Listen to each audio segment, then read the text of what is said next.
शिक्षक पात्रता परीक्षा यानी टेट, इसकी तैयारी जब शुरू होती है तो इसका सिलेबस देखकर अक्सर लगता है कि ये तो बहुत ज्यादा है ना? लेकिन घबराने की कोई बात नहीं है। इस तेज रिवीजन में हम सिर्फ उन जरूरी कॉन्सेप्ट्स पर फोकस करेंगे जो सबसे ज्यादा काम के हैं। तो चलिए शुरू करते हैं।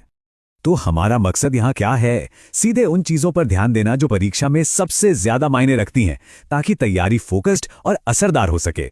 तो पढ़ाई को आसान बनाने के लिए इस पूरे ज्ञान को 4 जरूरी हिस्सों में बांटकर देखते हैं।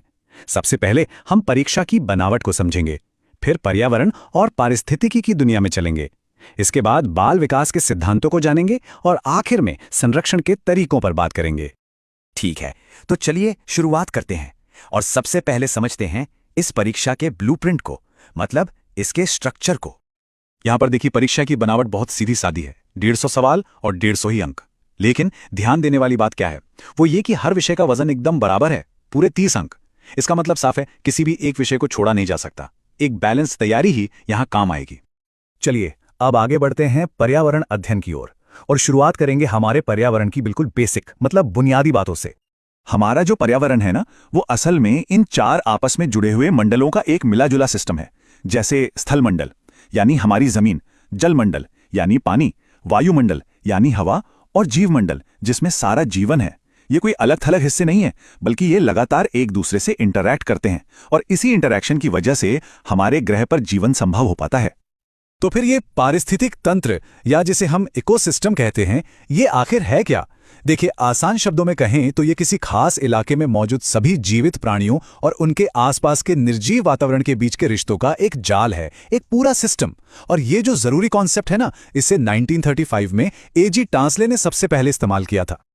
और ये चार्ट देखिए, ये इसे कितनी खूबसूरती से समझाता है। किसी भी इकोसिस्टम के 2 मेन कंपोनेंट्स होते हैं। एक है जैविक यानी सारी जीवित चीजें जैसे पेड़ पौधे, जानवर, और दूसरा है अजैविक यानी निर्जीव तत्व जैसे पानी, मिट्टी, सूरज की रोशनी। और ये दोनों जब मिलते हैं तभी एक इकोसिस्टम ठीक से काम करता है। अब यहाँ एक बहुत जरूरी अंतर समझना होगा। एक होती है खाद्य श्रृंखला या फूड चेन। ये एक सीधी लाइन जैसी है। मान लीजिए, घास को टिड्डे ने खाया और टिड्डे को मेंढक ने, सिंपल। लेकिन असलियत में प्रकृति इतनी सीधी सादी नहीं होती है ना। हकीकत को बेहतर तरीके से दिखाता है खाद्य जाल या फूड वेब। ये एक उलझा हुआ नेटवर्क है जहां ऊर्जा कई रास्तों से बहती है, और मजे की बात यह है कि यही जटिलता इकोसिस्टम को स्थिर बनाती है। इसके 2 क्लासिक उदाहरण देखते हैं। जैसे जमीन पर ऊर्जा घास से शुरू होकर ऊपर की तरफ बढ़ती है, और वहीं पानी में इसकी शुरुआत होती है शैवाल यानी एल्गी से। दोनों ही मामलों में ये ऊर्जा के उस फ्लो का एक बेहतरीन उदाहरण है जो पूरे जीवन को चलाता है।